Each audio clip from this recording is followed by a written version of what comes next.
Hello everybody, this is Johns Hopkins with Baltimore Heritage, and we're back with another of our 5-Minute Histories videos. And today I'm on Park Avenue in Bolton Hill, and behind me is the Beethoven Terrace Apartments, a familiar sight to anybody who's ever lived here or visited here or even driven through here.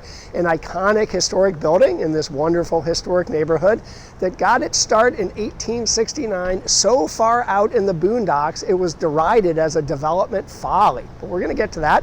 A quick thanks to a neighbor, Kevin Cross, who did a wonderful job researching the history of the Beethoven and really is the basis for this video. So thank you so much, Kevin. All right, let's jump in and start with the Frick family. The Frick brothers were the folks who developed this. Their father, the progenitor, William Frick, was born in Maryland, served as a judge on the state's highest court, and owned land on the outskirts of Baltimore, you guessed it, in what's today Bolton Hill. His children were really noteworthy in themselves. His daughter, Mary Frick, married a gentleman, Robert Garrett, who went on to become the head of the B&O Railroad. Their mansion, all 40,000 square feet of it, is what we know today as the Engineers Club. The eldest son, William, was a lawyer and, among other things, helped found Baltimore City's public school system. The youngest son, Frank, as a member of the Municipal Art Society, helped bring Frederick Law Olmsted's landscape architecture firm to Baltimore to lay out our public park system, and was a founder of the Lyric. He was a music lover. And then the third son, George, joined in the development also.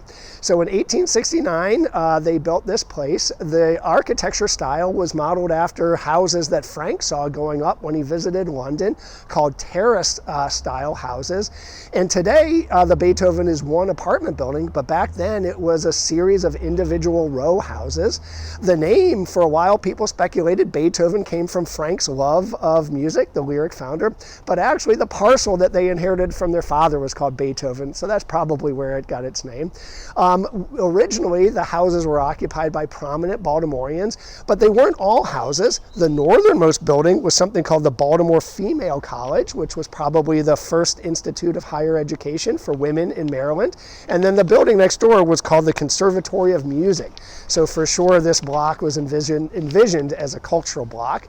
But if it was cultured, it was also beset by fires. The first fire happened in 1874, so just 5 years after the row got built. It happened on Christmas night in the house of Reverend J.D. McCabe.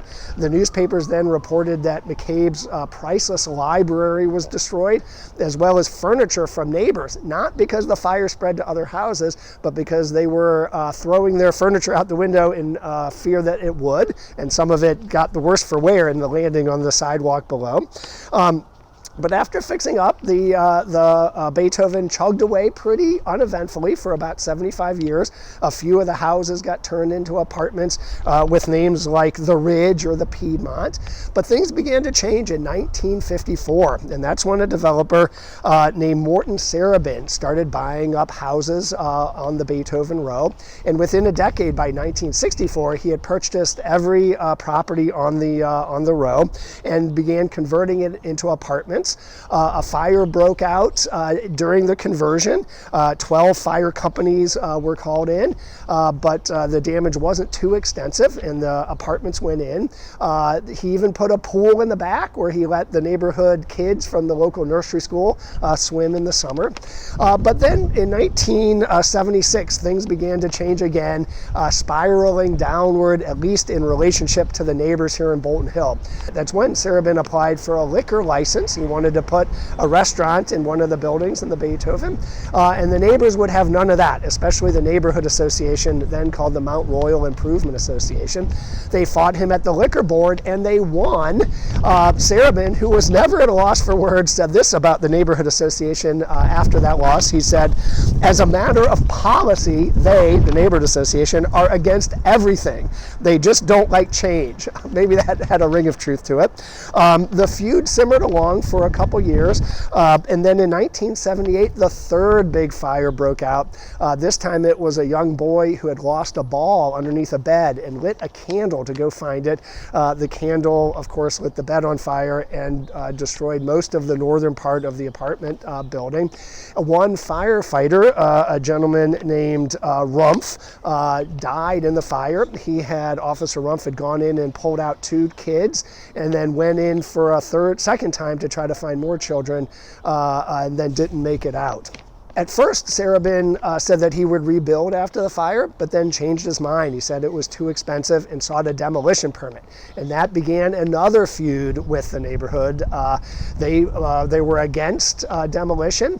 They went to the city's Historic Preservation Commission, CHAP, the Commission for Historical and Architectural Preservation, and protested. CHAP denied the permit. Sarabin went to court to challenge that. The court sent it back to CHAP, saying in part that at least 3 of the CHAP commissioners were also members of the Neighborhood Association. That was kind of a conflict.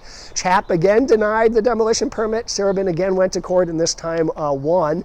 Along the way, Mayor William Donald Schaefer weighed in on the side of Sarabin, but the neighbors petitioned Schaefer and the city to buy the building and save it. 700 signatures, including Officer Rumpf's widow.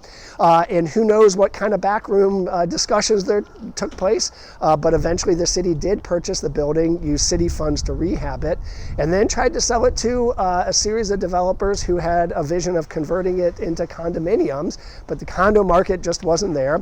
Eventually, a local Baltimorean, Henry Knott, purchased the building and renovated it as apartments. So I'm going to wrap up and say that the beloved Beethoven Terrace apartments that are at the center of historic Bolton Hill survived at least 3 major fires, a decade-long feud with the neighbors, but today emerges gloriously standing here in the heart of Bolton Hill. Thanks so much, and we'll see you next time.